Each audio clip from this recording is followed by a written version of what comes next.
നമസ്കാരം. എമ്പുരാൻ എന്ന മലയാള സിനിമ വലിയ ചർച്ചകൾക്കാണ് കഴിഞ്ഞ ദിവസങ്ങളിൽ കേരളത്തിൽ വഴിവെച്ചത്. എമ്പുരാനിലെ രാജ്യവിരുദ്ധ പ്രമേയം വലിയ രീതിയിൽ ചർച്ചയായിരുന്നു. ആ പ്രമേയത്തോടൊപ്പം തന്നെ കേന്ദ്ര ഏജൻസിയായ എൻ ഐ എയുടെ എംബ്ലം ഉപയോഗിക്കുന്നു, എൻ ഐ എയെ തെറ്റായ രീതിയിൽ വ്യാഖ്യാനിക്കാൻ ആ പ്രമേയത്തിലൂടെ ശ്രമിക്കുന്നു എന്നൊക്കെയുള്ള ആരോപണങ്ങളും ഉയർന്നതാണ്. ഇതിൽ എൻ ഐ എയുമായി ബന്ധപ്പെട്ട് ഈ പരാതി ആദ്യം കൊണ്ടുവരികയും അത് ആ ചർച്ച പൊതുജന സമക്ഷത്തിൽ ഉന്നയിക്കുകയും അതോടൊപ്പം തന്നെ എൻ ഐ എ നടപടിയെടുക്കും എന്ന ഘട്ടത്തിൽ നിർമ്മാതാക്കൾ തന്നെ ഇടപെട്ട് ആ സീൻ ഒഴിവാക്കുകയും ഒക്കെ ചെയ്തത് നമ്മൾ കണ്ടതാണ്. ഈ പരാതി നൽകിയ ശ്രീ ശരത് എടത്തിലാണ് നമ്മോടൊപ്പം ഇന്ന് ചർച്ചയിൽ ചേരുന്നത്. നമസ്കാരം സാർ, ഈ ചർച്ചയിലേക്ക് സ്വാഗതം. നമസ്കാരം. എമ്പുരാൻ എന്ന സിനിമ ഉയർത്തിവിട്ട പ്രത്യാഘാതങ്ങൾ നമ്മൾ കണ്ടതാണ്. അതിന്റെ പ്രമേയത്തെക്കുറിച്ച് വലിയ ചർച്ചകൾ നടന്നു. എൻ ഐ എ എന്ന ഏജൻസിയെ കുറിച്ച് അതിൽ പ്രതിപാദിക്കുന്നുണ്ട്. ആ പ്രതിപാദനത്തെ ഒരു പരാതിയായി ഉന്നയിക്കാനുള്ള കാരണം എന്താണ്? ഈ എമ്പുരാൻ എന്ന് പറയുന്ന സിനിമ യഥാർത്ഥത്തിൽ NIA-ക്കൊരു പരാതി കൊടുത്തു എന്നതുകൊണ്ട് മാത്രം അവസാനിക്കപ്പെടേണ്ട ഒരു ചർച്ചയല്ല എമ്പുരാനെ സംബന്ധിച്ച്, അതിലെ രാഷ്ട്രവിരുദ്ധ പരാമർശങ്ങളെ സംബന്ധിച്ച്. ഇപ്പൊ NIA-ക്ക് നേരിട്ട് പരാതി കൊടുക്കാൻ സാധിച്ചത് അതിലെ സംവിധായകന്റെ ഒരു സൂക്ഷ്മത കുറവോ അല്ലെങ്കിൽ അതിബുദ്ധിയോ. NIA-യുടെ എംബ്ലം, NIA-യുടെ കാറ്, ഇത് ഒരു ഇന്നോവ കാറിൽ NIA-യുടെ നേരിട്ടുള്ള ഒരു പരാമർശം വരുത്തുകയും അത് കാരണം NIA സമീപിക്കാൻ നമ്മളെ പോലുള്ള ദേശസ്നേഹികൾക്ക് ഒരു അവസരം തരികയും ചെയ്തത് സംവിധായകന്റെ സൂക്ഷ്മത കുറവായിട്ടാണ് എനിക്ക് തോന്നുന്നത്. അത് കാരണം NIA നമുക്ക് സമീപിക്കാൻ സാധിച്ചു. എന്നാൽ ഈ സിനിമ അതിനപ്പുറത്തേക്ക് ദേശവിരുദ്ധവും മാനവരാശിക്ക് തന്നെ വിരുദ്ധവുമായ ചില ആശയങ്ങൾ പറയുന്നുണ്ട്. അത് കേന്ദ്ര ഏജൻസികളുടെ ശ്രദ്ധയിൽപ്പെടുത്തുക എന്നുള്ളതായിരുന്നു ഒരു റിട്ടയർഡ് സൈനിക ഉദ്യോഗസ്ഥൻ എന്നുള്ള നിലയിൽ എൻ്റെ ചിന്തയിൽ വന്നത്. ഞാൻ ആ സിനിമ ആദ്യം കാണണ്ട എന്ന് തീരുമാനിക്കുകയും പിന്നീട് എൻ്റെ ഒരു സുഹൃത്ത്, ഒരു അധ്യാപകൻ, പത്തനംതിട്ട ഒരു അധ്യാപകൻ വിളിച്ചിട്ട് താങ്കൾ ആ സിനിമ കാണണം, ഒരു പട്ടാളക്കാരൻ എന്നുള്ള നിലയിൽ എന്ത് തോന്നുന്നു എന്ന് കാണണം എന്ന് പറഞ്ഞതിന്റെ അടിസ്ഥാനത്തിൽ ഒരു അക്കാദമിക താല്പര്യത്തോടു കൂടി പോയതാണ്. പക്ഷെ കണ്ടു കഴിഞ്ഞപ്പോൾ ഒരു ഇന്നോളം, ഞാൻ അതിശയോക്തി കലർത്തി പറയുകയല്ല, താങ്കൾ മനസ്സിലാക്കണം, ഇന്നോളം ഭാരത സിനിമയിൽ, ഇന്ത്യൻ സിനിമയിൽ ഉണ്ടായിട്ടുള്ളതിൽ വെച്ച് ഏറ്റവും ഭംഗിയായി സൂക്ഷ്മമായി രാഷ്ട്രവിരുദ്ധ നറേറ്റീവ് ആഖ്യാനങ്ങൾ എങ്ങനെ കൊണ്ടുവരണം എന്നുള്ളതിന്റെ ഉദാഹരണമാണ് ഈ സിനിമ എന്നെനിക്ക് മനസ്സിലായി. സത്യത്തിൽ ഒരു പട്ടാളക്കാരൻ എന്നുള്ള നിലയ്ക്ക് ഇത് ഉയർത്തുന്ന ചിന്തകൾ ഈ രാജ്യത്തിന്റെ ഭരണകൂടവും ഈ രാജ്യത്തിലെ ഭരണം കൈയാളുന്ന വ്യക്തികളും അറിയണം എന്നുള്ള ഒരു ചിന്തയുണ്ടായി. അപ്പൊ ഞാൻ NIA-ക്ക് പരാതി കൊടുത്തതിന്റെ കാരണം നേരിട്ട് NIA-ക്കുള്ള പരാമർശമുണ്ട്. പിന്നീട് അതേ പരാതി ചില വ്യത്യാസങ്ങളോടുകൂടി ഞാൻ മിനിസ്ട്രി ഓഫ് ഹോം അഫയേഴ്സിൽ അയക്കുകയും അതിന്റെ ഒരു കോപ്പി ഇൻകം ടാക്സ് ഡിപ്പാർട്ട്മെന്റിനും എൻഫോഴ്സ്മെന്റ് ഡയറക്ടറേറ്റിനും അയക്കുകയും ചെയ്തിട്ടുണ്ട്. അതേ ദിവസം തന്നെ ഈ പരാതികളൊക്കെ ഒരുമിച്ച് ഒറ്റ ദിവസമാണ് ഞാൻ അയച്ചത്. അതേ പരാതി CEO, സെൻട്രൽ CBFC-യുടെ CEO, സെൻസർ ബോർഡിന്റെ CEOക്ക് ഞാൻ പ്രത്യേകമായിട്ട് അയച്ചിട്ടുണ്ട്.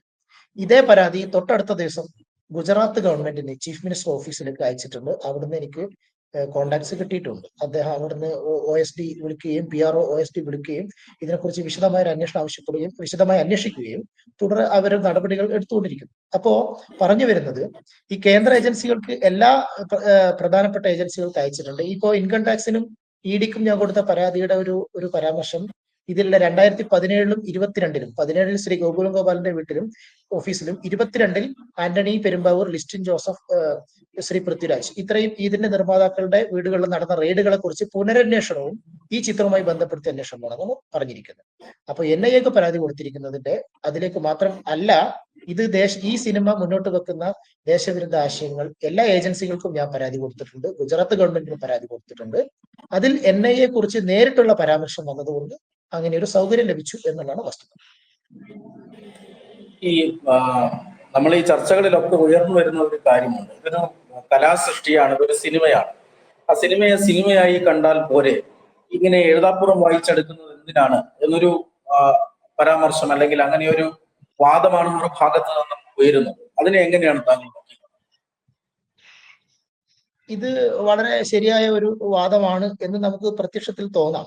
സംസ്കാര സമ്പന്നരായ നിഷ്പക്ഷരായ ആളുകൾക്ക് അങ്ങനെ തോന്നാം, അതിൽ തെറ്റില്ല. പക്ഷെ സിനിമയെ സിനിമയായി കാണണം എന്ന് പറയുന്ന ആളുകൾ കുറച്ച് ദിവസം മുമ്പ് മാർക്കോ എന്ന് പറഞ്ഞ സിനിമയിൽ വയലൻസ് ഉണ്ടായി എന്ന് പറയുന്നത്. അപ്പൊ ഇവർ അവകാശപ്പെടുന്നത് മലയാള സിനിമയുടെ അംബാസഡർ എന്നുള്ളതാണ്. അപ്പൊ മലയാള സിനിമയുടെ അംബാസഡറായിട്ട് ഇതാണ് മലയാള സിനിമ എന്ന് ലോകത്തിന് മുന്നിൽ പറയാൻ ആഗ്രഹിക്കുമ്പോൾ ഇതല്ല മലയാളം സിനിമ എന്ന് പറയാനുള്ള അവകാശം മലയാളി പ്രേക്ഷകർക്കുണ്ട്. അത് ഉപയോഗിക്കുക എന്നുള്ളതാണ് ഇതിലെ ആശയം. അപ്പൊ മലയാള സിനിമയുടെ സിനിമയായി കാണണം എന്ന് പറഞ്ഞിട്ട് മലയാള സിനിമ നിർമാല്യം മുതൽ ഇങ്ങോട്ട് പത്മരാജൻ, ഭരതൻ, സിവി മലയിൽ ഇങ്ങോട്ട് ഒരുപാട് അംബാസഡർമാർ, അടൂർ ഗോപാലകൃഷ്ണൻ, ഷാജിയൻ കരുൺ, ബ്ലസ്സി എടുത്തു പറഞ്ഞാൽ തീരില്ല. ഒരുപാട് അംബാസഡർമാർ മലയാള സിനിമയ്ക്ക് ഉണ്ടായിട്ടുണ്ട്. പക്ഷേ ഈ സിനിമ മലയാള സിനിമയുടെ അംബാസഡറാണ് എന്ന് അവകാശപ്പെട്ടുകൊണ്ട് മോഹൻലാലിന്റെ താരമൂല്യം ദുരുപയോഗപ്പെടുത്തിക്കൊണ്ട് ഈ സിനിമയെ സിനിമയായി കാണണം എന്ന് പറഞ്ഞ് പ്രചരിപ്പിക്കുമ്പോൾ ഇതിനകത്തുള്ളത് സിനിമയല്ല എന്ന് പറയാനുള്ള സ്വാതന്ത്ര്യം കൊണ്ട് സിനിമാ പ്രേമികളായ ഞങ്ങൾക്കുണ്ട്. ഞാനൊരു സിനിമാ പ്രേമിയാണ്. അപ്പൊ എനിക്ക് അതിനുള്ള ഇത് സിനിമയല്ല എന്ന് പറയാനുള്ള ഒരു അവകാശം, എന്റെ മൗലിക അവകാശം അതിലുണ്ട്. രണ്ട്, സിനിമ ഈ കാലത്ത് വിദ്യാർത്ഥികളെ, യങ്ങർ ജനറേഷനെ വളരെയധികം പെട്ടെന്ന് സ്വാധീനിക്കുകയും മറ്റ് മുൻ തലമുറകളെ കുറച്ച് എൽഡർ ജനറേഷനെ പിന്നീട് സ്വാധീനിക്കുകയും വളരെ കുഞ്ഞുങ്ങളെ വളരെ അതിലും എളുപ്പത്തിൽ സ്വാധീനിക്കുകയും ചെയ്യുന്ന ഒരു മീഡിയ ആണ് സിനിമ. മറ്റു മാധ്യമങ്ങളെ പോലെ തന്നെ സിനിമയ്ക്ക് പ്രാധാന്യം കുറഞ്ഞു വരുന്നുണ്ട് എന്നൊക്കെ ഇപ്പൊ പറയാറുണ്ടെങ്കിലും സിനിമ ജനപ്രിയമായി പോകുന്നിടത്തോളം കാലം അത് സമൂഹത്തിൽ ഉണ്ടാക്കുന്ന സ്വാധീനം വലുത് തന്നെയാണ്. അപ്പൊ ആ സിനിമയിൽ എന്തൊക്കെ പറയുന്നു എന്നുള്ളത് ചർച്ച ചെയ്യേണ്ടത് താങ്കളെ പോലുള്ള മാധ്യമപ്രവർത്തകരുടെയും എന്നെ പോലുള്ള സിനിമാ പ്രേമികളുടെയും പട്ടാളക്കാരുടെയും ഒക്കെ സ്വാതന്ത്ര്യത്തിൽ പെടുന്ന കാര്യം. അതുകൊണ്ട് അതിനെപ്പറ്റി ചർച്ച ചെയ്യും. ഇനി ഈ സിനിമ അല്ല എന്ന് എന്തുകൊണ്ട് പറയുന്നതും കൂടി പറയാം. അതെ, അത് താങ്കൾ ഈ സിനിമ കണ്ട വ്യക്തി എന്ന നിലയിൽ, ഒരു മുൻ സൈനികൻ എന്ന നിലയിൽ താങ്കൾ എങ്ങനെയാണ്, താങ്കൾ കണ്ട രാജ്യവിരുദ്ധത എന്താണ് ഈ സിനിമ? അപ്പൊ ഈ സിനിമയുടെ ഞാൻ നേരത്തെ പറഞ്ഞു അതിസമർത്ഥമായിട്ട് മലയാള സിനിമയിൽ ദേശവിരുദ്ധത എങ്ങനെ കൊണ്ടുവന്നു എന്നുള്ളതാണ് ഈ സിനിമയുടെ ഏറ്റവും വലിയ, ഞാൻ അതിന് കൊടുക്കുന്ന ക്രെഡിറ്റ് അതാണ്. അത് ആ ക്രെഡിറ്റ് അതിന്റെ ഡയറക്ടർ ബ്രില്യൻസ് ആണോ, റൈറ്റർ ബ്രില്യൻസ് ആണോ, അതല്ലെങ്കിൽ ഏതെങ്കിലും ഒരു സ്പോൺസർ ബ്രില്യൻസ് ആണോ എന്നെനിക്കറിയില്ല. പക്ഷെ അതിലൊരു ബ്രില്യൻസ് ഉണ്ട് ഇതിൽ ദേശവിരുദ്ധത കടത്തിവിട്ടത്. ഈ സിനിമ ചെയ്തത് ആദ്യത്തെ ഒരു 10 മിനിറ്റ് കൊണ്ട് നമുക്ക് വളരെയധികം സമൂഹത്തിൽ പ്രചരിച്ചിട്ടുള്ള സാമാന്യ ബിംബങ്ങളുണ്ട്. ഇപ്പൊ ബീഫ് പൊറോട്ട എന്ന് പറഞ്ഞാൽ അതൊരു ബിംബമാണ്. ഇപ്പൊ ഞാൻ ബീഫ് പൊറോട്ട എന്ന് പറയുമ്പോൾ ആ ബിംബം എന്താണെന്ന് താങ്കൾക്ക് മനസ്സിലായി കാണും, സിനിമ കാണുന്ന എല്ലാവർക്കും മനസ്സിലായി കാണും. അപ്പൊ ഇങ്ങനെ സാമാന്യ ബിംബങ്ങൾ, സിനിമയിൽ ഉപയോഗിക്കുന്ന സാമാന്യ ബിംബങ്ങളുണ്ട്. ആ സാമാന്യ ബിംബങ്ങളിൽ രാഷ്ട്രീയത്തിൽ ഉപയോഗിക്കുന്ന സാമാന്യ ബിംബമാണ് ഗർഭിണിയും ശൂലവും. അപ്പൊ ഈ ഗർഭിണി, ശൂലം, നന്ദികേശൻ, കാവിക്കൊടി, ഈ തീവണ്ടി, അല്ലെങ്കിൽ ഈ പച്ചക്കൊടി, ഈ വെള്ളത്തൊപ്പി, ഇങ്ങനെ ഒരുപാട് സാമാന്യ ബിംബങ്ങളുണ്ട്. ഈ സാമാന്യ ബിംബങ്ങളെ മുഴുവനും ആദ്യത്തെ 10 മിനിറ്റ് കൊണ്ട് കാണിക്കുകയും അതിന്റെ പേരിലാണ് സത്യത്തിലൂടെ വിവാദം നടന്നത്. അതിനല്ല വിവാദം നടക്കേണ്ടിയിരുന്നു. ആ വിവാദത്തിന്റെ പേരിൽ ഇവിടെ മാർക്കറ്റ് ഉണ്ടാക്കുകയും ചെയ്തു. അപ്പൊ ഈ സിനിമ കണ്ട ഈ സാമാന്യ ബിംബം എന്ന് പറയുമ്പോൾ രാഷ്ട്രീയപരമായിട്ട് RSS വിരുദ്ധ ബിംബങ്ങളാണ്, അല്ലെങ്കിൽ BJP വിരുദ്ധ ബിംബങ്ങളാണ്. ഈ BJP വിരുദ്ധ ബിംബങ്ങൾ കാണിച്ചിട്ട് ആദ്യത്തെ 10 മിനിറ്റ് കൊണ്ട് തന്നെ സിനിമ BJP വിരുദ്ധമാണെന്ന് പറയുകയും ഇതുകൊണ്ട് BJPക്കാരുടെ ഉള്ളിൽ ഒരു അപകർഷതയോ, കാരണം ഗർഭിണിയെ ബലാത്സംഗം ചെയ്യാൻ ബോധമുള്ള ഒരു BJPക്കാരനും സാധിക്കില്ല എന്നാണ് എന്റെ വിശ്വാസം. അപ്പൊ ഈ പൂർണ്ണ ഗർഭിണിയെ ബലാത്സംഗം ചെയ്യാണ്. അപ്പൊ ഈ സ്ത്രീ പൂർണ്ണ ഗർഭിണിയാണ് എന്ന് കാണിക്കാൻ വേണ്ടി ആ കുട്ടിയുടെ ഡെലിവറി ഡേറ്റ് വരെ പറയുന്നു. അപ്പൊ ഈ പൂർണ്ണ ഗർഭിണിയെ ബലാത്സംഗം ചെയ്യുന്ന നീചന്മാരായ BJP അല്ലെങ്കിൽ ഈ കാവിക്കൊടി പ്രതിനിധാനം ചെയ്യുന്ന ഗുജറാത്തികൾക്കെതിരെയാണ് ഈ സിനിമ എന്നാണ് ആദ്യത്തെ 10 മിനിറ്റ്. ഇതോടുകൂടി ഈ സാമാന്യ ബിംബങ്ങളുടെ ഉപയോഗം അവിടെ കഴിഞ്ഞു. പിന്നീട് ഇതിൽ അപകടകരമായ വസ്തുത പിന്നെ കാണിക്കുന്നതൊക്കെ സൂക്ഷ്മ ബിംബങ്ങളാണ്, മൈക്രോസ്കോപ്പിക് ഇമേജസ് അല്ലെങ്കിൽ മൈക്രോ ഇമേജസ് എന്നത് മൈക്രോ സിംബോളിസം ആണ് പിന്നെ ഉപയോഗിക്കുന്നത്. പിന്നെ കാണിക്കുന്നത് ഈ ആശയത്തെ എതിർക്കുന്ന വ്യക്തികൾക്ക് കൈയടിക്കാനുള്ള സംഗതികളും ഇതിന് വിരുദ്ധമായ ആശയത്തെ അതിതീവ്രമായി അവതരിപ്പിക്കുന്ന ബിംബങ്ങൾ കാണിച്ചു കൊടുത്തുകൊണ്ട് ഒരു വീരരസം, ഓരോ കാവ്യത്തിനും ഓരോ രസവും. അപ്പൊ ഈ പൃഥ്വിരാജും മുരളി ഗോപിയും അവരുടെ സ്പോൺസേഴ്സും ഈ സിനിമയിലൂടെ മുന്നോട്ട് വെക്കുന്നത് വീരരസമാണ്, ഉന്മാദരസമാണ്. അപ്പൊ ഇത് ഉന്മാദം സൃഷ്ടിക്കാനുള്ള ബിംബങ്ങൾ ഈ സിനിമയിലുണ്ട് എന്നുള്ളതാണ് ഇതിന്റെ രാഷ്ട്രവിരുദ്ധത. അത് ഞാൻ അക്കമിട്ട് പറയാം. ഒന്ന്, ഈ സിനിമയിൽ ഉന്മാദ ബിംബം എന്ന് പറയുന്ന ഈ മുന്ന എന്ന് പറയുന്ന കഥാപാത്രം ഗുജറാത്തിലെ ഇപ്പൊ മുരളി ഗോപി എഴുതിയ റൈറ്ററെ സംബന്ധിച്ച് ഇന്ത്യയിലെ ഏറ്റവും വലിയ 4ാമത്തെ നരാധമനാണ്. 1 നരേന്ദ്രമോദി, 2 അമിത്ഷാ, 3 ഈ പറഞ്ഞ സിനിമയിലെ ബാബ ബജരംഗി, 4 ഈ മുന്ന. ഈ 4 പേരാണ് ലോകത്തിലെ ഏറ്റവും വലിയ നരാധമന്മാർ. എന്നാണ് ഈ സിനിമ ഉണ്ടാക്കിയെടുത്തത്. നല്ലതാണ്, ശരിയാണ്. അയാൾ അത്രയും ക്രൂരനാണ് എന്ന് കാണിക്കാനാണ് ഈ ഗർഭിണിയെ ബലാത്സംഗം ചെയ്തതും ഒക്കെ. അത് കാണിച്ച അതിലൊന്നും തെറ്റില്ല, സിനിമയുടെ ഒരു ശൈലി അങ്ങനെയാണ്. പക്ഷേ ഇയാളെ കൊല്ലുന്ന സമയത്ത് അയാളെ ബോംബ് വെച്ചിട്ട്, ഈ പച്ച കളറാണ് ബോംബിന്, ഈ രസം, ഈ ബിംബത്തിന്റെ ഒരു രസം അതാണ്. ഈ പച്ച കളറുള്ള ബോംബും പച്ച വയറുള്ള ബോംബാണ്. അപ്പൊ ഈ ബോംബ് വെച്ചിട്ട് ഈ മനുഷ്യനെ ഇങ്ങനെ പൊട്ടിക്കുകയാണ്. ഇയാൾ പൊട്ടുന്ന സമയത്ത് അയാളുടെ ശരീരത്തിലെ ഓരോ കഷണങ്ങളും ബീഫ് കഷ്ണങ്ങളായിട്ട്, ചെറിയ ചെറിയ ബീഫ് കഷ്ണങ്ങളായിട്ടാണ് നമുക്ക്, ഞാൻ പണ്ടൊക്കെ ബീഫ് കഴിച്ചിരുന്നേ. അപ്പൊ ഈ ചെറിയ ചെറിയ ബീഫ് കഷ്ണങ്ങളായിട്ടാണ് അയാളുടെ ബോഡി സ്ക്രീനിൽ ഇങ്ങനെ വന്ന് നിറയുക. അപ്പൊ ഇത് കാണുന്ന സമയത്ത് എനിക്ക് അതിനും വലിയ ഇതില്ല, നമുക്ക് 18 വയസ്സ് കഴിഞ്ഞ് സർട്ടിഫിക്കറ്റ് കൊടുക്കേണ്ടതായിരുന്നു എന്ന് തോന്നി.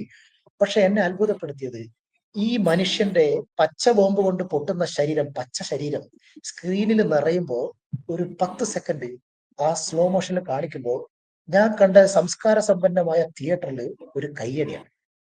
അപ്പൊ ഇതുപോലെ എത്രയോ വില്ലന്മാരെ മലയാള സിനിമയിൽ കൊന്നിട്ടുണ്ട്. എത്രയോ വില്ലന്മാര്, ഇതിലും വലിയ കൊടിവെച്ച വില്ലന്മാര് മലയാള സിനിമയിൽ നമ്മൾ കണ്ടിട്ടുണ്ട്.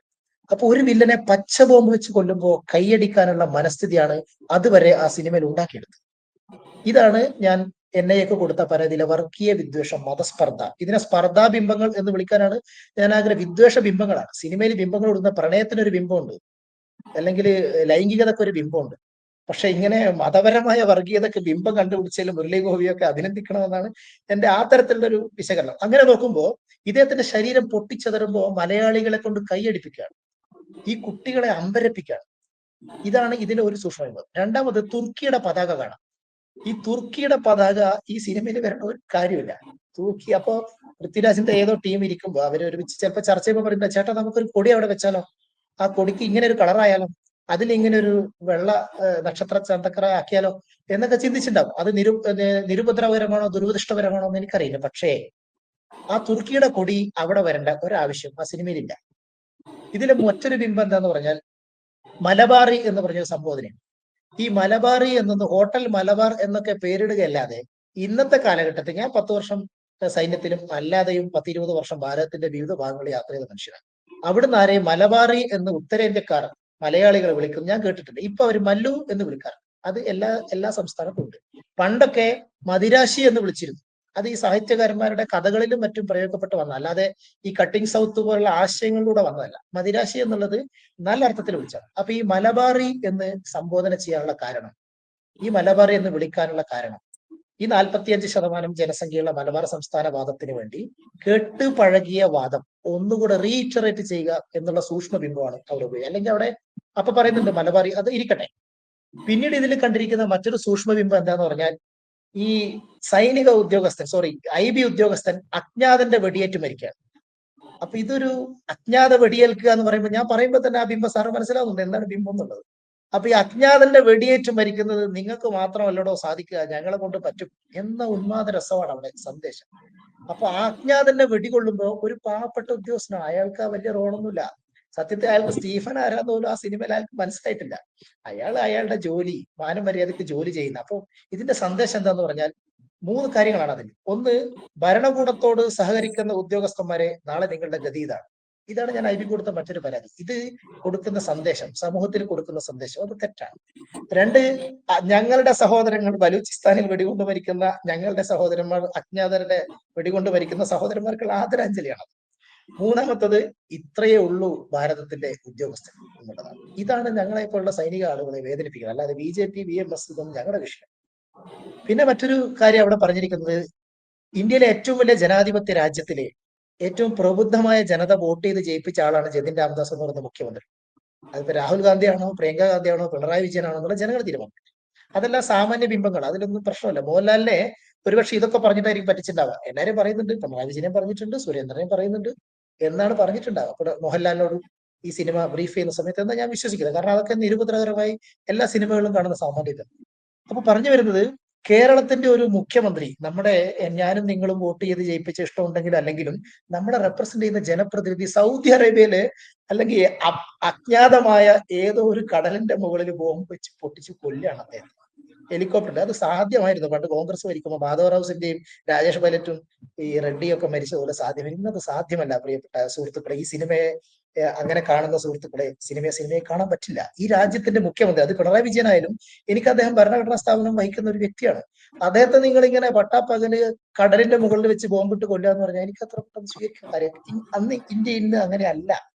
ഈ കാര്യം നിങ്ങളെ മനസ്സിലാക്കുക എന്നുള്ളതാണ് NIAക്ക് പരാതി കൊടുത്തതിന്റെ എന്റെ ഒരു ഉദ്ദേശം. മറ്റൊരു ബിംബം ഇതിൽ വന്നിരിക്കുന്ന രസകരമായ ബിംബം, ഇത് എന്റെ ഒരു അസംഷനാണ്, ശരിയാവണമെന്ന് എനിക്ക് നിർബന്ധമില്ല. ഈ ലവ് ജിഹാദിനെ ഇത് പ്രൊമോട്ട് ചെയ്തു. അപ്പോ ഇവർ പറഞ്ഞിരിക്കുന്ന ഒരു സാമാന്യ ബിംബം ഗുജറാത്തിലെ തീവ്രവാദത്തിന്റെ ഭാഗമായിട്ടാണ് പൃഥ്വിരാജിനെ റിക്രൂട്ട് ചെയ്ത് കൊണ്ടുപോയതാണ്. പൃഥ്വിരാജിനെ റിക്രൂട്ട് ചെയ്ത് കൊണ്ട് ആരോ കൊണ്ടുപോയി, കുറെ പേര് കൊണ്ടുപോയി ജെയ്ഷെ മുഹമ്മദ് ടെററിസ്റ്റ് ക്യാമ്പൊക്കെ കാണിച്ചു. അതെല്ലാം ഗ്ലോറിഫൈങ് ടെററിസത്തിൽ വരുന്നുണ്ട് കേട്ടോ. നിങ്ങളുടെ ശത്രുത ഇന്ത്യക്കെതിരെയാണെന്ന് പറയുന്നുണ്ട്. അവിടുന്ന് മോഹൻലാല് ഈ പൃഥ്വിരാജിനെ രക്ഷപ്പെടുത്തി കൊണ്ടുവരുന്നു. പിന്നീട് അതേ സീക്വൻസിൽ പൃഥ്വിരാജ് കുറച്ച് പെൺകുട്ടികളെയാണ് രക്ഷപ്പെടുത്തിക്കൊണ്ടിരുന്നത്. ശ്രദ്ധിക്കണം, അവിടെ സിറിയ ബോർഡറിൽ വെച്ചിട്ട്, ആ തുർക്കിയുടെ പതാകയുള്ള സിറിയ ബോർഡറിൽ വെച്ചിട്ട് പൃഥ്വിരാജ് കുറച്ച് പെൺകുട്ടികളെ രക്ഷപ്പെടുത്തി കൊണ്ടുവരുമ്പോ എവിടുന്നാണ് ഈ പെൺകുട്ടികൾ ഇപ്പൊ തീവ്രവാദത്തിൽ പോകുന്നത്? ശരി, നിങ്ങൾ പറഞ്ഞ വാദം അംഗീകരിക്കട്ടെ. ഗുജറാത്ത് തീവ്രവാദത്തിൽ ഈ ബാബ ബജരംഗിയെ പോലുള്ള ദുഷ്ടന്മാർ കൊന്നു തള്ളിയ മുസ്ലിങ്ങളുടെ മക്കളാണ് തീവ്രവാദികളായതെന്ന് ഞാൻ സമ്മതിക്കുന്നു. എനിക്ക് വിഷയമല്ല, തെറ്റാണ്, ശരിയല്ല. അങ്ങനെയെങ്കിൽ ഇപ്പൊ ഈ പെൺകുട്ടികൾ എവിടുന്നാണ് തീവ്രവാദികൾ? അതിന് ഉത്തരം തരാനുള്ള ഉത്തരവാദിത്വം പൃഥ്വിരാജൻ മുരളി ചോദിക്കുന്നത്. എന്തിനാണ് പെൺകുട്ടികളെ കാണിച്ചത്? ഇത് ലവ് ജിഹാദിൽപ്പെട്ട ലോകത്തിന്റെ വിവിധ ഭാഗങ്ങളിൽ നിന്ന് കൊണ്ടുപോകുന്ന ഈ 47 21 ക്രിസ്ത്യൻ പെൺകുട്ടികൾ പോയി എന്ന് ശ്രീമാൻ PC ജോർജ് പറഞ്ഞ പോലെ ഈ പെൺകുട്ടികളെ തീവ്രവാദത്തിൽ എത്തിക്കുന്നത് എവിടുന്നാണ്, എന്താണ് നിങ്ങൾ ഈ സിമ്പിൾ കൊണ്ട് ഉദ്ദേശിക്കുന്നത്? പൃഥ്വിരാജ് വിശദീകരിക്കണം, അല്ലെങ്കിൽ മുരളി വിശദീകരിക്കണം, അല്ലെങ്കിൽ നിങ്ങളുടെ സ്ക്രിപ്റ്റിൽ ഇത് എഴുതി ചേർത്ത ബുദ്ധിജീവി ആരാണോ അദ്ദേഹം വന്ന് വിശദീകരിക്കട്ടെ. ഈ ചർച്ച നടത്തട്ടെ. ഇതിനാണ് ചർച്ചകൾ. എവിടുന്നാണ് പെൺകുട്ടി വന്നത്? കാശ്മീരിൽ നിന്നാണോ? ഒന്ന് പോയി ചെന്ന് നോക്ക്. കാശ്മീരിൽ ഇപ്പൊ നിങ്ങൾക്ക് പണ്ട പോലെ പെൺകുട്ടികളെ കൊണ്ടുപോകാൻ പറ്റില്ല. പണ്ട് ഉസ്മയെ കൊണ്ടുപോയ സിനിമ വന്നിട്ടുണ്ട്, ഡിപ്ലോമാറ്റ്. അപ്പൊ ഇങ്ങനെ നോക്കുമ്പോൾ ഈ സിനിമ മുന്നോട്ട് വെച്ച മറ്റൊരു സൂക്ഷ്മബിംബം അതൊരു ഉന്മാദമാണ്.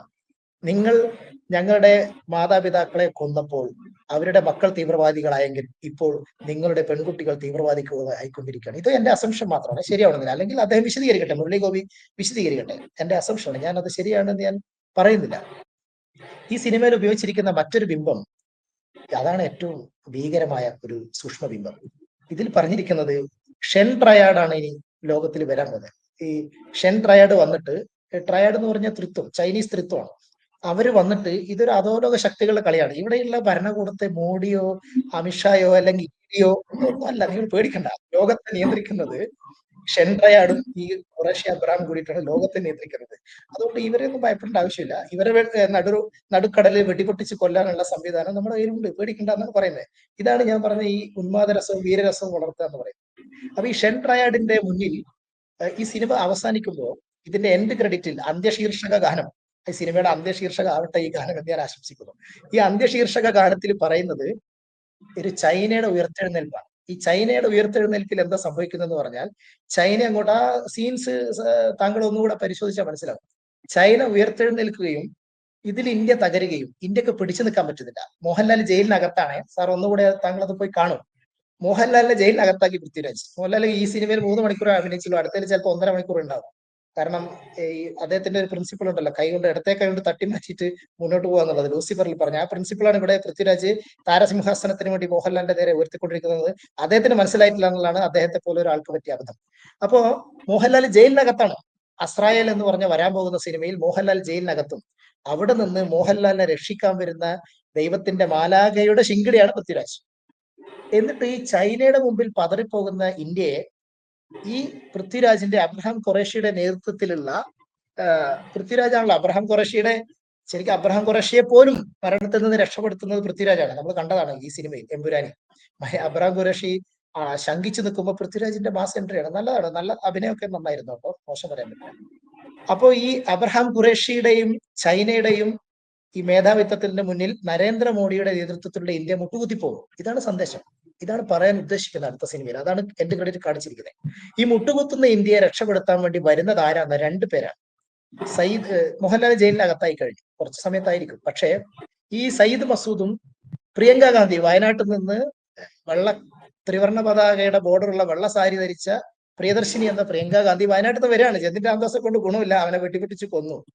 പ്രിയങ്ക ഗാന്ധി വരികയും ചൈനയുടെ കയ്യിൽ നിന്ന് ഭാരതത്തെ രക്ഷിക്കുകയും ചെയ്യും എന്നുള്ളതാണ് അടുത്ത സിനിമയുടെ സന്ദേശം. ഇനി അത് മാറ്റും അവര്, ഒരു സംശയക്കാര്യത്തിൽ വേണ്ട. പക്ഷെ സന്ദേശം അതാണ് ഈ ഷെൻ ട്രയാഡ് ഇന്ത്യയെ രക്ഷപ്പെടുത്തു. കാരണം ഇത് ഞാൻ പറയാനുള്ള കാരണം ഒരു അസംഷൻ അല്ല. ആ പാട്ട് ആരാണ് എഴുതിയത് എന്ന് ഞാൻ ആദ്യ ദിനങ്ങളിൽ യൂട്യൂബിൽ ഒന്ന് പരിശോധിച്ചപ്പോ കണ്ടില്ല. അതൊരു അജ്ഞാത ലിറിസിസ്റ്റ് ആയിരുന്നു, അജ്ഞാതനാണ് അത്.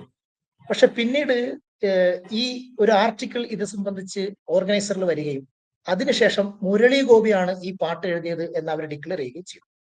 അപ്പൊ ആ പാട്ടിൽ പറയുന്നത് തുടക്കത്തിൽ പറയുന്നില്ല, അവസാനം പറയുന്നില്ല, ഇടയ്ക്ക് വളരെ മൃദുവായി വളരെ ഭംഗിയായി പറയുന്നത് അസ്രായേൽ നീയേ ഖലീഫ എന്നാണ് പറയുന്നത്. ആരാ ഖലീഫ എന്നുള്ളത് അതൊരു ബിംബമാണ്. ഖിലാഫത്ത് എന്ന് പറഞ്ഞൊരു ബിംബമാണ്. ഞാൻ താങ്കൾക്ക് പറയേണ്ട ആവശ്യമില്ല. അപ്പൊ അസ്രായേൽ നീയേ ഖലീഫ. എന്തിനാണ് ഖലീഫ? ഇന്ത്യൻ രാഷ്ട്രീയത്തിൽ ചൈനയുടെ അധോലോകം ഇല്ലാതാക്കാനും, ഇന്ത്യൻ രാഷ്ട്രീയത്തിൽ ഇവിടെ ഐക്യരാഷ്ട്രസഭയും ട്രംപും ഷീ ജിങ് പിന്നൊക്കെ ഇല്ലേ, അവരൊക്കെ മരിച്ചിട്ട് പോരെ? ഇനി അവരൊന്നുമില്ലെങ്കിൽ കിങ് ജോങ് ഉന്നും പിണറായി വിജയനും ഇല്ലേ? അത് കഴിഞ്ഞിട്ട് പോരെ ഖലീഫ? എന്തിനാണ് ഖലീഫയുടെ വരവ് വളരെ പെട്ടെന്ന് തന്നെ മലയാള സിനിമയിലൂടെ കൊണ്ടുവരേണ്ടത്? അപ്പൊ ഖലീഫ വരികയാണ്, ഇസ്രായേൽ നീയേ ഖലീഫ. ഈ അസ്രായേൽ എന്ന് പറയുന്ന പ്രവാചകൻ മാലാഖ. പ്രവാചകൻ എന്ന് പറഞ്ഞാൽ ചിലപ്പോൾ എനിക്ക് അടികിട്ടോ, ഇവിടുന്ന് ഇറങ്ങുമ്പോൾ തന്നെ തെറ്റിപ്പോയതാണ്, ക്ഷമിക്കണം. ഞാൻ ഉദ്ദേശിച്ചത് മാലാഖ എന്നാണ്. അപ്പൊ ഈ അസ്രായേൽ എന്ന് പറയുന്ന ഈ മാലാഖ ഈ അബ്രഹാമിക് റിലിജിയനിലെ പ്രധാനപ്പെട്ട 4 മാലാഖകളിൽ ഒരാളാണ്. ഇസ്ലാമിക വിശ്വാസത്തിൽ പുരുഷലിംഗത്തിലാണ് മാലാഖ, ക്രിസ്തീയ വിശ്വാസത്തിൽ ചിലത് സ്ത്രീലിംഗത്തിലുണ്ട്.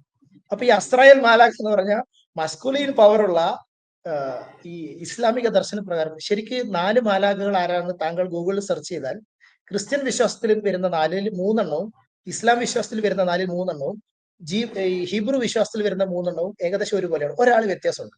ഈ ഒരാള് ഇസ്ലാമിൽ പുതിയതാണ്, ഇൻട്രൊഡ്യൂസ്ഡ് ആണ്. അതാണ് അസ്രായേൽ.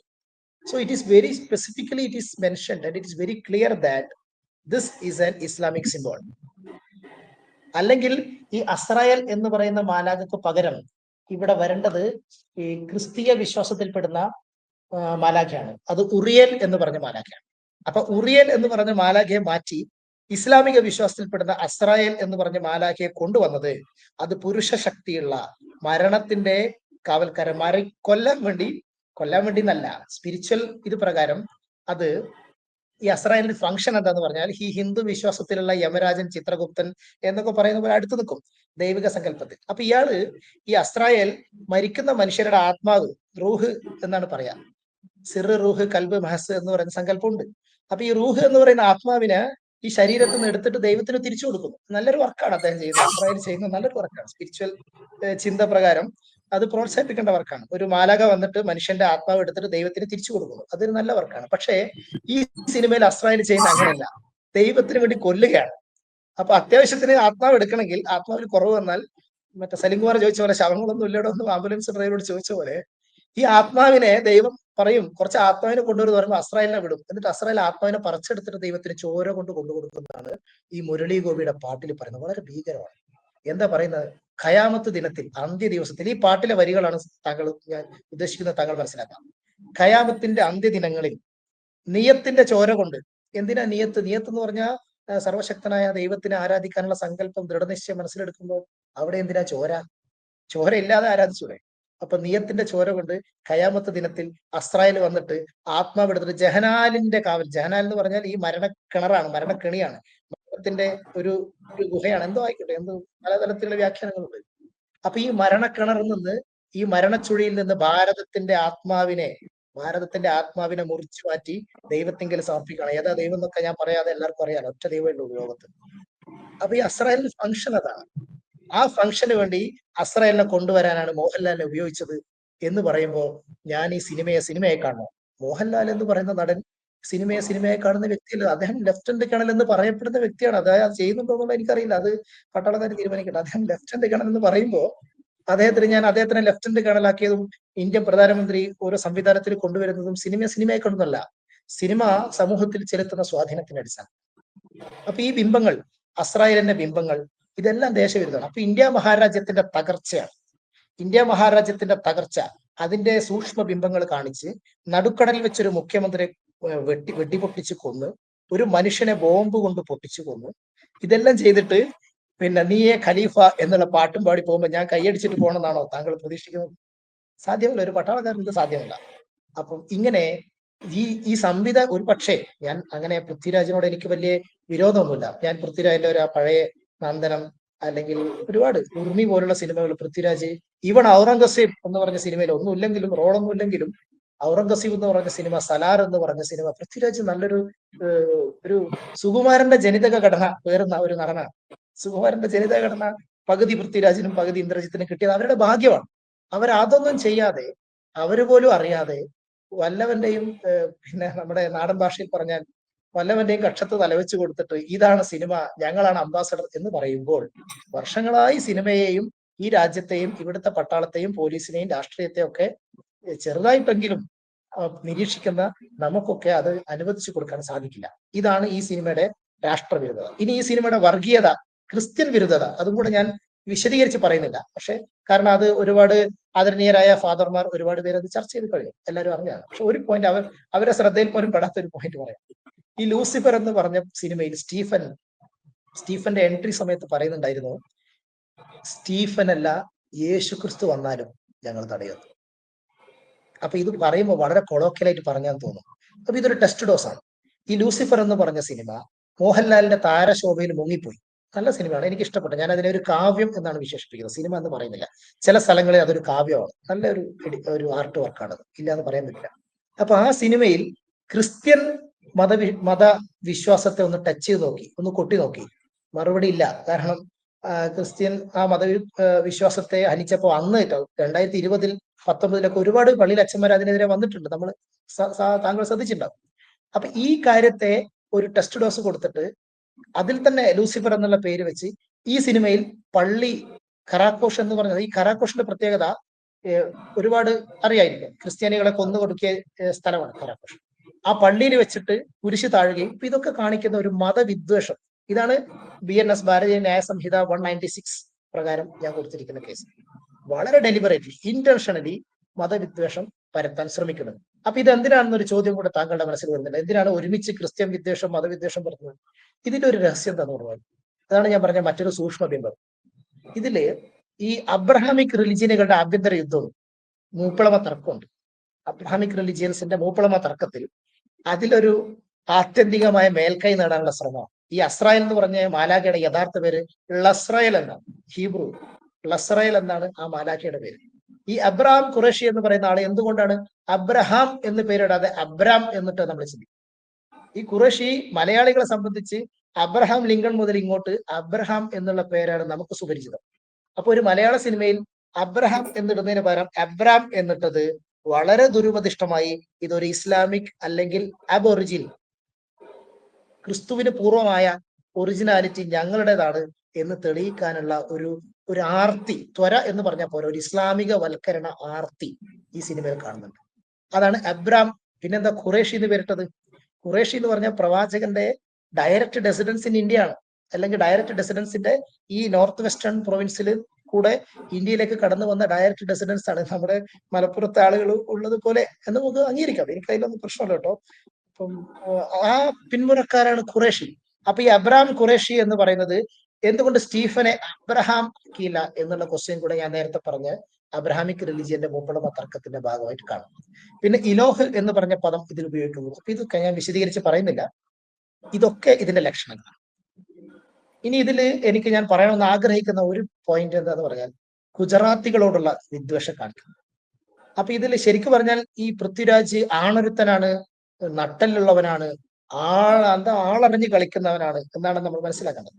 അപ്പൊ ഈ പൃഥ്വിരാജ് ആളറിഞ്ഞ് കളിക്കുന്നതാണെങ്കിൽ അതിനുള്ള നട്ടലും ചങ്കൂറ്റവും പൃഥ്വിരാജ് ഈ സിനിമയിൽ കാണിച്ചിട്ടില്ല എന്ന് ഞാൻ ശ്രീ ബിനീഷ് കേടിയേരിയെ പോലെയുള്ള ആളുകളോടും അതിനെ വാഴ്ത്തിപ്പാടുന്ന ആളുകളോടും പറയാൻ ആഗ്രഹിക്കും. ഈ നട്ടലുണ്ടെങ്കിൽ എന്തുകൊണ്ടാണ് ഈ ബാബ ബജരംഗിക്ക് പകരം ബാബ നരേന്ദ്രജി എന്ന് പറഞ്ഞിട്ട് പേര് കൊടുക്കാതിരുന്നത്? എന്തുകൊണ്ടാണ് ഈ മുന്നയ്ക്ക് പകരം അമിത്ഷായോട് സൂചിപ്പിക്കുന്ന തരത്തിലുള്ള പേര് കൊടുക്കാതിരുന്നത്? എന്തുകൊണ്ടാണ് ബാബ ബജരംഗിയെ നേരിട്ട് ഹോം മിനിസ്റ്റർ ആക്കി കാണിക്കാതെ ഏതോ ഒരു രാഷ്ട്രീയക്കാരനാക്കി കാണിച്ചിരിക്കുന്നത്? അപ്പൊ ആളറിഞ്ഞ് കളിക്കാനും നേരിട്ട് കളിക്കാനുള്ള ചങ്കൂറ്റം ഉണ്ടായിരുന്നെങ്കിൽ നേരിട്ട് അമിത്ഷായെയും നരേന്ദ്രമോദിയെയും പേരെടുത്ത് പറഞ്ഞ് അല്ലെങ്കിൽ ദ്യോതിപ്പിക്കുന്ന, നിങ്ങൾക്ക് കെ സുരേന്ദ്രനെ സജനേന്ദ്രൻ എന്ന് പറഞ്ഞിട്ട് ഇടാമെങ്കിൽ എന്തുകൊണ്ട് നിങ്ങൾക്ക് നരേന്ദ്രമോദി അമിത്ഷായുടെ നേരിട്ട് പേര് വിളിക്കാനുള്ള ധൈര്യം ഇല്ലാതായിപ്പോയി? അപ്പൊ ഈ ഭയവും ഈ ഭീഷണിയും ഒരുമിച്ച് വേണ്ട എന്നുള്ളതാണ് ഇവിടെ പറയുന്നത്. പിന്നെ ഈ സിനിമയുടെ ഒരു പ്രധാനപ്പെട്ട കാര്യം കൂടെ ഇദ്ദേഹം പറയുന്നുണ്ട്, മോഹൻലാൽ ചെയ്ത ഏറ്റവും വലിയ മലയാള സിനിമയോട് ചെയ്ത കമലദളവും ഈ പറഞ്ഞ ദേവാസുരവും ആറാം തമ്പുരാനും അങ്ങനെ പറഞ്ഞാൽ തീരാത്ത സിനിമകൾ അഭിനയിച്ച മോഹൻലാൽ ചെയ്ത അദ്ദേഹത്തിന്റെ ജീവിതത്തിലെ ഏറ്റവും നികൃഷ്ടമായ ഡയലോഗ് എന്താന്ന് പറഞ്ഞാൽ, അദ്ദേഹം പൃഥ്വിരാജിനോട് പറയാണ്, മോനെ സയ്യിദേ, നിന്നെ 13 വയസ്സിൽ ഞാൻ കണ്ടുപിടിച്ചാണ്, 23 വർഷം ആയി നീ കാത്തിരിക്കുന്നു, ഇതാ നിന്റെ പകയുടെ സമയം വന്നിരിക്കുന്നു, നിന്നോട് ഞാൻ പറഞ്ഞിട്ടില്ലേ ഇതാണ് ശ്രദ്ധിക്കേണ്ടത്. നിന്നോട് ഞാൻ പറഞ്ഞിട്ടില്ലേ, നിന്റെ പക ഈ സമൂഹത്തിന്റെ പകയായി മാറുന്ന ഒരു ദിവസം വരും. അപ്പോ നീ പ്രതികരിക്കണം, അപ്പോ നീ പക വീട്ടണം, നീ വീട്ടിക്കൊള്ളൂ എന്നാ പറയുന്നത്. അതായത് ഈ ബാബ ബജരംഗിയുടെ അനുജൻ മുന്ന എന്ന് പറയുന്ന ആള് ഇദ്ദേഹത്തിന്റെ ജ്യേഷ്ഠന്റെ ഭാര്യ ബലാത്സംഗം ചെയ്യുകയും കുടുംബത്തെ ഉന്മൂലനം ചെയ്യുകയും ചെയ്തതിന്റെ പക സമൂഹത്തിന്റെ പകയായി മാറിക്കൊണ്ടിരിക്കുകയാണ്. അപ്പൊ നരേന്ദ്രമോദി ഭരിക്കുമ്പോഴും പ്രിയപ്പെട്ട സഹോദരന്മാരെ, നിങ്ങൾ ഭയപ്പെടണ്ട, കുറച്ചു കാലം കൂടി കാത്തിരിക്കൂ, പ്രിയദർശിനി വരും, വയനാട്ടിൽ നിന്ന് വരും, പച്ച ബോംബ് വരും, അപ്പൊ നമുക്ക് പൊട്ടിക്കാം എന്നുള്ള സന്ദേശമാണ് മോഹൻലാലിലൂടെ പറയുന്നത്. അപ്പൊ ഇതൊക്കെ ആണ് ഈ സിനിമയിൽ ചർച്ച ചെയ്യേണ്ട വിഷയം. ഇനി അപകടകരമായ മറ്റൊരു കാര്യം കൂടെ, ഇത് പറഞ്ഞാൽ തീരില്ല കേട്ടോ, താങ്കളുടെ സമയം പോകുമെന്ന് എനിക്കറിയാം, പക്ഷെ പറയാൻ നിവൃത്തിയില്ല. ഈ കറുത്ത ഫ്ലാഗ്, കറുത്ത ഡ്രസ് കോഡ്, ഈ പറഞ്ഞല്ലോ സിനിമയെ കണ്ട പ്രേമം എന്ന് പറഞ്ഞ സിനിമ ഇറങ്ങിയപ്പം കോളേജുകളിൽ മുഴുവൻ കറുത്ത ഡ്രസ്സാണ്. ക്ലാസ്മേറ്റ്സ് എന്ന് പറഞ്ഞ സിനിമ ഇറങ്ങിയപ്പം SFIക്കും KSUവിനും വിദ്യാർത്ഥി സംഘടനക്കും കേരളത്തിൽ ഒരു അക്സെപ്റ്റൻസ് കിട്ടി. അപ്പൊ സിനിമ അങ്ങനെയാണ്. അപ്പൊ ഈ കറുത്ത ഫ്ലാഗ് ആരുടേതാണ്? ഷാർലെ ഹെബ്ദോ എന്ന് പറയുന്ന ഒരു കാർട്ടൂൺ ഓഫീസ് വരച്ചതിന്റെ പേരിൽ ഒരു മാസിക ആക്രമിച്ച് കൊലപ്പെടുത്തിയ അക്രമത്തെ കുറിച്ച് താങ്കൾക്ക് അറിവുണ്ട്? ഈ ഷാർലെ ഹെബ്ദോയിലാണ് ആദ്യമായിട്ട് ഈ കറുത്ത ഫ്ലാഗ് തീവ്രവാദി സംഘടനകൾ വരുന്നത്. ഇറാഖ് ബേസ് ചെയ്തിട്ടുള്ള JTJ, ജമാഅത്തുൽ തൗഹീദ് ജിഹാദി, അൽ തൗഹീദ് ജിഹാദി എന്ന് പറയുന്ന JTJ എന്ന് പറയുന്ന സംഘടനയാണ് ഈ കറുത്ത ഫ്ലാഗും അതിൻ്റെ അകത്ത് ഷഹദ എന്ന് പറയുന്ന ഉല്ലേഖനം ചെയ്തിരിക്കുന്ന അറബിക് വാചകങ്ങളാണ്. അപ്പൊ ഈ ഷഹദയിൽ പറഞ്ഞിരിക്കുന്നത് ഇതൊരു പ്രവാചകൻ ഒരു യുദ്ധത്തിൽ ഉപയോഗിച്ച കറുത്ത ഫ്ലാഗാണ്. 2 പ്രവാചകന്മാര് യുദ്ധത്തിൽ ഉപയോഗിച്ചിട്ടുണ്ട്. അതിൽ പ്രധാനപ്പെട്ട ആദരണീയനായ അന്ത്യപ്രവാചകൻ ഉപയോഗിച്ച ഫ്ലാഗാണിത്, ഈ കറുത്ത ഫ്ലാഗ്. എനിക്ക് ജീവനിൽ കൊതിയുള്ളതുകൊണ്ടാണ് അങ്ങനെ പറയുന്നത്. അപ്പൊ ഈ കറുത്ത ഫ്ലാഗ് വെളുത്ത അക്ഷരത്തോടു കൂടി ഷഹാദ അച്ചടിച്ചിട്ട് മലയാള സിനിമയിൽ വിൽക്കുമ്പോൾ, മലയാള സിനിമയിൽ വിപണനം ചെയ്യുമ്പോൾ, ഈ സാമാന്യ ബിംബങ്ങളായ ബീഫും പൊറോട്ടയും സജനേന്ദ്രയും കാണിച്ചിട്ട് ജനങ്ങളെ മാസ്മരിക വലയത്തിൽപ്പെടുത്തി മാജിക്കിന് മുമ്പുള്ള കൺകെട്ട് കാണിച്ച് നിങ്ങൾ ഈ ഷഹാദ കൊണ്ടുവന്ന് ഇവിടെ അങ്ങനെ ജിഹാദ് ഉണ്ടാക്കാം എന്ന് വിചാരിച്ചാൽ അതിനെ തടസ്സപ്പെടുത്തുക എന്നുള്ളത് രാഷ്ട്രസ്നേഹികളായ, ജീവൻ പണയം വെച്ച് രാജ്യത്തിന് വേണ്ടി പ്രവർത്തിക്കുന്ന സൈനികരുടെയും വിമുക്ത ഭടന്മാരുടെയും ഒക്കെ ഒരു ഡ്യൂട്ടീസ് ആൻഡ്, ഞങ്ങള് ഭരണഘടനയെ പഠിപ്പിക്കുന്ന duties and responsibility. Once a soldier always a soldier എന്നാണ്. അത് ഈ ജിഹാദിന് വേണ്ടിയുള്ള സോൾജിയർ അല്ല, അത് ദേശസ്നേഹം ഈ രാജ്യത്തിന്റെ ബ്ലഡിലുണ്ട്. അതിപ്പം ദേശസ്നേഹം ഇല്ല എന്ന് പറഞ്ഞാൽ അച്യുതാനന്ദന് പോലും ദേശസ്നേഹം ഉണ്ടായിട്ട് ബ്ലഡ് കൊടുക്കാൻ പോയിട്ടുണ്ട്, പണ്ട് ഓർക്കുന്നുണ്ടാവും. അതിനാണ് അച്യുതാനന്ദനെ PB എന്ന് പുറത്താക്കിയത് പണ്ട്. അപ്പൊ ദേശസ്നേഹം കമ്മ്യൂണിസ്റ്റുകാർക്ക് പോലും ഉണ്ട്, പക്ഷെ അതിന്റെ അളവ് വെച്ച് കുറയും, അത് അങ്ങോട്ടും ഇങ്ങോട്ടും മാറും. അപ്പൊ അത് വെച്ചിട്ട് നിങ്ങൾ ഭാരതത്തെ അളക്കണ്ട. അപ്പൊ ഇവിടെ നിങ്ങൾ പറയുന്ന ചൈനീസ് അച്ചുകൊണ്ടും യൂറോപ്പിനെ തകർത്തിട്ട് ഇന്ത്യ, അതല്ല. ഇവിടെ ഇസ്രായേൽ, ജപ്പാൻ, മോഡേൺ ഇന്ത്യ എന്ന് പറഞ്ഞ വലിയൊരു സംവിധാനം ഇവിടെ വളർന്നു വരുന്നുണ്ട്. അപ്പൊ അതുകൊണ്ട് നിങ്ങളുടെ 3ാമത്തെ സിനിമയിലും ഇത്തരത്തിലുള്ള എന്തെങ്കിലുമൊക്കെ ഉണ്ടെങ്കിൽ സെൻസർ ബോർഡ് അത് കണ്ടുപിടിക്കും എന്ന് പ്രതീക്ഷിക്കുന്നു എന്നുള്ള അർത്ഥത്തിലാണ് ഞാൻ സെൻസർ ബോർഡിന് കൂടെ ഇതിന്റെ പരാതി അയച്ചിരിക്കുന്നത്. അപ്പൊ ഇത്രയും കാര്യങ്ങൾ ഞാൻ വളരെ ചുരുക്കി പറഞ്ഞു. എന്തായാലും ഞാൻ ആ സിനിമ കണ്ടിട്ടില്ല, പക്ഷെ താങ്കളുടെ ഈ വിവരണം കേൾക്കുമ്പോൾ മൊത്തത്തിൽ കാഫിറുകളെ എലിമിനേറ്റ് ചെയ്യാനുള്ള ഒരു പ്രാക്ടിക്കബിൾ അല്ലാത്ത ഒരു ബ്ലൂ പ്രിന്റ് ആണ് സിനിമയിലെ പ്രമേയം എന്ന് മനസ്സിലാകും. താങ്കൾ എന്തായാലും വിവിധ ഏജൻസികൾക്ക് പരാതി അയച്ചിട്ടുണ്ട്. ഇതിൽ പല ഏജൻസികളും നടപടിയും തുടങ്ങിയിട്ടുണ്ട്, കസ്റ്റംസും EDയും ഒക്കെ ഇതിനോടകം തന്നെ നടപടി തുടങ്ങിയിട്ടുണ്ട്. പക്ഷെ ഈ സിനിമയുടെ അണിയറ പ്രവർത്തകർ ഈ പറയുന്ന രാജ്യവിരുദ്ധതയ്ക്ക് ഏറ്റവും അവസാനമായി പറഞ്ഞാൽ അവർ അതിന് വില കൊടുക്കേണ്ടി വരുമോ? അവരെ കാത്തിരിക്കുന്ന നിയമ നടപടി എന്താണ്? ചുരുക്കി പറഞ്ഞാൽ താങ്കളുടെ അഭിപ്രായം. ഇതിൽ ഒന്ന്, ഞാൻ കൊടുത്ത പരാതിയുടെ അടിസ്ഥാനത്തിലാണ് ED നടപടിയെടുത്തത് എന്ന് ഞാൻ വിശ്വസിക്കുന്നില്ല. പക്ഷെ അതിന് സാധ്യതയുണ്ട്. കാരണം ഞാൻ പരാതിയിൽ കൊടുത്തിരുന്ന 2017-22 വർഷത്തെ തുടരന്വേഷണം വേണം എന്ന് തന്നെ കൃത്യമായിട്ട് എഴുതിയിട്ടുണ്ടായിരുന്നു. ദേശീയ അന്വേഷണ ഏജൻസികൾക്ക് അവരുടേതായ ഇന്റലിജൻസ് സംവിധാനവും അവരുടേതായ ഒരു രീതിയും ഉണ്ട്. അപ്പൊ അതനുസരിച്ചിട്ടാണ് ഇപ്പൊ ചെയ്യുന്ന. ഒരു സൈനികൻ എന്നുള്ള എനിക്കത് പറയാൻ പറ്റും, നമുക്ക് ഇതിന്റെ കാര്യങ്ങൾ അറിയുന്നത് കൊണ്ട്. അവരുടേതായ രീതിയിൽ മലയാളികളായ ആത്മാർത്ഥമായി ജോലി ചെയ്യുന്ന സത്യസന്ധരായ ഉദ്യോഗസ്ഥർ ഇതിലുള്ള രാഷ്ട്രവിരുദ്ധ പരാമർശങ്ങൾക്കെതിരെ കൃത്യമായ നടപടിയെടുക്കും എന്ന് എനിക്ക് സൂചന കിട്ടിയിട്ടുണ്ട്. ഇതാണ് ഗുജറാത്ത് സർക്കാരിന്റെ ചീഫ് മിനിസ്റ്റർ ഓഫീസിൽ നിന്ന് അപ്പൊ സിനിമ നിരോധിക്കേണ്ട ഒരു സമയം കഴിഞ്ഞു പോയി. അപ്പൊ അതുകൊണ്ട് ഇപ്പം വൈകിപ്പോയത് കൊണ്ട് സിനിമ നിരോധനം എന്നുള്ള ഒരു സംഗതി ഉണ്ടാവുമെന്ന് എനിക്ക് തോന്നുന്നു. അതിൽ വലിയ അർത്ഥമില്ല. കാരണം 230-200 കോടി ഉണ്ടായി എന്ന് പറയുന്നത്. അപ്പൊ അതിന് ഇനി അർത്ഥമില്ല. പക്ഷേ ഈ റൈറ്ററും അതിന്റെ ഡയറക്ടറും ഗുജറാത്തിലെ കോടതികൾ കയറി ഇറങ്ങേണ്ടി വരും എന്നുള്ളത് എനിക്ക്. കാരണം ഞാൻ മനസ്സിലാക്കുന്ന ഗുജറാത്ത് അങ്ങനെ ആളറിഞ്ഞിട്ട് കോടതിയൊക്കെ പോയെന്ന് കോടതിയൊക്കെ അറിയട്ടെ. അപ്പം അവിടുത്തെ കോടതിയിൽ ഈ ഗുജറാത്തി അസോസിയേഷനും ഗുജറാത്തി പൗരന്മാരും ഗുജറാത്തിനെ അപകീർത്തിപ്പെടുത്തുന്നതിന്റെ പരാതി കൊടുക്കുന്നുണ്ട്. താങ്കൾക്ക് സമയം ഉണ്ടെങ്കിൽ ഞാനത് വിശദീകരിക്കാം, 2 മിനിറ്റ്, അല്ലെങ്കിൽ വേണ്ട. അപ്പൊ ഈ ഗുജറാത്തിനെ അപകീർത്തിപ്പെടുത്തുന്നതിൽ ഗുജറാത്തി അസോസിയേഷൻ കേരളത്തിൽ നിന്നും അവിടെ നിന്നും പരാതി കൊടുത്തിട്ടുണ്ട്. അപ്പൊ അതിന്റെ അടിസ്ഥാനത്തിൽ ഗുജറാത്ത് ഗവൺമെന്റിന്റെ ഒരു നടപടി കൃത്യമായിട്ട് ഉണ്ടാവും എന്നുള്ളത് എനിക്ക് മനസ്സിലാക്കാൻ സാധിക്കും. ഗുജറാത്ത്, സ്റ്റേറ്റ് ഓഫ് ഗുജറാത്ത്, അത് ഭരണഘടനാ വിരുദ്ധമാണ് സത്യത്തിൽ. എന്താണ് അതെന്നുള്ളത് വേണമെങ്കിൽ ഞാൻ വിശദീകരിക്കാം. അല്ലാതെ ഇൻകം ടാക്സ് വിശദീകരിക്കാം. അപ്പൊ ഗുജറാത്ത് ഗവൺമെന്റിന്റെ ഇതിൽ പറഞ്ഞിരിക്കുന്നത്, ഈ ഗുജറാത്തിന്റെ ഒരു കൾച്ചർ ഉണ്ട്. ഞാൻ ഗുജറാത്തിൽ ജീവിച്ച ആളാണ് പല സ്ഥലങ്ങളിൽ, നമുക്കറിയാം. ഗുജറാത്തിലെ ഒരു ഫാമിലി സിസ്റ്റം ഭാരതത്തിലെ ഉത്തരേന്ത്യൻ സംസ്ഥാനങ്ങളിൽ തന്നെ അത്യാവശ്യം നല്ലപോലെ കൊണ്ടു നടക്കുന്ന ഒരു സംസ്ഥാനമാണ് ഗുജറാത്ത്. അപ്പൊ ഈ ഗുജറാത്തിന്റെ ഫാമിലി സിസ്റ്റത്തിൽ പോലും ഈ അമ്മയെ ചവിട്ടുക, അമ്മയെ കൊല്ലുക എന്നൊക്കെ പറഞ്ഞാൽ അവർക്ക് സങ്കല്പിക്കാൻ പറ്റില്ല. അപ്പൊ വാല്യൂ സിസ്റ്റത്തിന് ഒരു ബുദ്ധിമുട്ടുള്ളതാണ്. രണ്ട്, ഈ ഗുജറാത്ത് സർക്കാരിനെയും ഗുജറാത്തിലെ പൗരന്മാരെയും അപകീർത്തിപ്പെടും. അതാണ് ഞാൻ കൊടുത്ത പരാതി. ഇപ്പൊ ഗുജറാത്ത് സർക്കാരിനെ എന്ന് പറയുമ്പോൾ അവിടുത്തെ പോലീസ് ഈ കലാപത്തെ സഹായിക്കുന്നതായി ചിത്രീകരിച്ചിട്ടുണ്ട് ചില സ്ഥലങ്ങൾ. ഒരുപാടൊന്നുമില്ല, പക്ഷെ വളരെ സർക്കിളായിട്ട് അത് കാണിച്ചിട്ടുണ്ട്.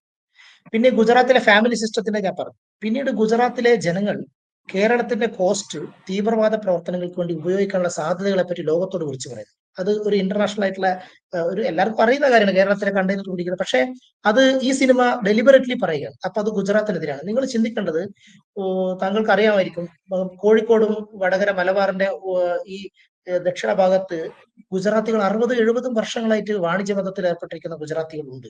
കൊച്ചിയിലുണ്ട്, വലിയൊരു സമൂഹം തന്നെയുണ്ട്. അവരാരും ഇന്ന് വരെ ഈ തീരപ്രദേശത്തെ ദുരുപയോഗപ്പെടുത്തേണ്ട ഒരു പെറ്റി കേസ് പോലും പെട്ടിട്ടില്ല. അവരെയാണ്, ആ സമുദായത്തെയാണ്, ആ സമൂഹത്തെയാണ് അടച്ചാക്ഷേപിക്കുന്നത്. അതും നേരത്തെ പറഞ്ഞ 148 വരും. പിന്നെ ഇവിടുത്തെ ഡാം പൊട്ടിച്ചിട്ട് ജനതയെ മുഴുവൻ കൊന്നുകളത് എല്ലാവർക്കും അറിയാം, വളരെ പോപ്പുലർ ബിംബമാണ്. പക്ഷെ അത് പറയുന്നത് interstate relation, central state relation, national integration council എന്നൊക്കെ പറഞ്ഞ ഭരണഘടനാ സ്ഥാപനങ്ങളുടെ വെല്ലുവിളിയാണ്. ഇങ്ങനെയല്ല ഇന്ത്യയിലെ സംവിധാനങ്ങൾ. ഒരു ഗുജറാത്തിൽ നിന്ന് ഒരു വ്യക്തിക്ക് വന്നിട്ട് കേരളത്തിലെ ഭരണഘടനാ ഫെഡറൽ സംവിധാനത്തിൽ ഇടപെടാനൊന്നും പറ്റില്ല. അപ്പൊ ഈ തരത്തിൽ ഗുജറാത്തിന്റെ കൾച്ചറിനെയും ഗുജറാത്തിന്റെ ടൂറിസത്തെയും അവരുടെ സംസ്കാരത്തെയും മൂല്യത്തെയും ഒക്കെ ബാധിക്കുന്ന തരത്തിലുള്ള പരാമർശങ്ങളും അപകീർത്തി പരാമർശങ്ങളും ഈ സിനിമയിലുണ്ട് എന്നാണ് ഗുജറാത്തി അസോസിയേഷനും ഞാൻ വ്യക്തിപരമായിട്ട് ഗുജറാത്ത് സർക്കാർ കൊടുത്ത പരാതി പറഞ്ഞിരിക്കുന്നത്. അപ്പം ഇവിടുത്തെ അന്വേഷണ ഏജൻസികൾ വളരെ വിജിലന്റ് ആണ്. അവർ കൃത്യമായി അവരുടേതായ നടപടിയിലാണ് ഈ അന്വേഷണം നടത്തുന്നതെന്ന് ഞാൻ മനസ്സിലാക്കുന്നത്. നമ്മൾ പരാതി കൊടുത്തു എന്നുള്ളത് എന്റെ ഒരു സിറ്റിസൺ എന്നുള്ള നിലയ്ക്ക് എന്റെ ഡ്യൂട്ടിയാണ്. അതിന്റെ അടിസ്ഥാനത്തിൽ പരാതി കൊടുത്തു എന്ന് ഞാൻ പറയുന്നില്ല, നടപടി എടുത്തു എന്ന് ഞാൻ പറയുന്നില്ല. പക്ഷേ നടപടി കൃത്യമായിട്ടും ഈ സിനിമയുടെ അണിയറ പ്രവർത്തകർ BNS 148 പ്രകാരം ഗൂഢാലോചന നടന്നിട്ടുണ്ടെങ്കിൽ, ഇപ്പൊ ഗോൾച്ചിൻ എന്ന് പറയുന്ന ആളുടെ UK BBC ബന്ധങ്ങൾ വന്നു, ഗോൾച്ചിന്റെ ബന്ധങ്ങൾ വന്നു. എന്റെ ബലമായ സംശയം കാനഡയിലും ഇറാഖിലും ഖത്തറിലും അവരെ സെറ്റിൽ ചെയ്തിരിക്കുന്ന യുണൈറ്റഡ് കിങ്ഡത്തിലും UK-യിലും ഉള്ള ആളുകൾക്ക് ഇതിന്റെ തിരക്കഥയിൽ പങ്കുണ്ട്. ആ പങ്ക് കൃത്യമായി അന്വേഷണം. ഒന്നുകിൽ മുരളി ഗോപിയും പൃഥ്വിരാജും സുഹൃത്ത് വലയത്തിനും ഉള്ളിൽ വഞ്ചിക്കപ്പെട്ടു, അല്ലെങ്കിൽ അവര് അറിഞ്ഞുകൊണ്ട് തന്നെ ഇത്തരത്തിലുള്ള രാഷ്ട്രവിരുദ്ധമായ പരാമർശം. കാരണം ഞാൻ പറയാം, താങ്കൾക്ക് മനസ്സിലാകും, നമ്മള് സിബി മലയിലെ സിനിമ കാണാൻ പോകുമ്പോൾ നമുക്കൊരു ഒരു പ്രതീക്ഷയുണ്ട്. അല്ലെങ്കിൽ പ്രിയദർശന്റെ സിനിമ കാണാൻ പോകുമ്പോൾ അതൊരു കൾട്ടുണ്ട്. പ്രിയദർശൻ മുന്നോട്ട് വെക്കുന്നത്, ബ്ലസ്സി മുന്നോട്ട് വെക്കുന്ന ഒരു കൾട്ടുണ്ട്. പൃഥ്വിരാജ് എന്ന് പറയുന്ന സംവിധായകനും നടനും മുരളി ഗോപി എന്ന് പറയുന്ന റൈറ്റർ മുന്നോട്ട് വെക്കുന്ന കൾട്ട് ഇതാണ്. അത് യാദൃശ്ചികമല്ല, അത് ഗൂഢാലോചനയുടെ ഭാഗമാണ്. ആ ഗൂഢാലോചനയെ ഈ ഞാൻ നേരത്തെ പറഞ്ഞ ബിംബങ്ങളുമായി കണക്ട് ചെയ്തുകൊണ്ട് അന്വേഷിക്കണം എന്നാണ് ഞാൻ NIA കൊടുത്ത പരാതിയുടെ രത്നചുരുക്കം. എന്തായാലും ഒരു മുൻ സൈനികൻ എന്ന നിലയിൽ ഇത്തരത്തിലുള്ള രാജ്യവിരുദ്ധ പ്രമേയങ്ങൾ പുറത്തേക്ക് തള്ളുന്ന ചില ചലച്ചിത്രങ്ങൾ അല്ലെങ്കിൽ കലാസൃഷ്ടികൾ, അങ്ങനെയുള്ള ഒരു കലാസൃഷ്ടിയെ വിലയിരുത്താൻ താങ്കൾ വളരെയധികം വിശദമായി തന്നെ അത് വിലയിരുത്തിയിട്ടുണ്ട്. കൃത്യവുമാണ് പല പോയിന്റുകളും. വളരെയധികം നന്ദി ഈ ചർച്ചയിൽ പങ്കെടുത്ത് ഇത്രയും കാര്യങ്ങൾ നമ്മോടൊപ്പം പങ്കുവച്ചു. നമസ്കാരം. Thank you. Branding partner Edubix online executive education, focus physiotherapy centre Pattom, Unnat engineering Gujarat, തീർത്ഥയാത്ര.com, അയൺ ബിൽഡ് ഗുജറാത്ത്.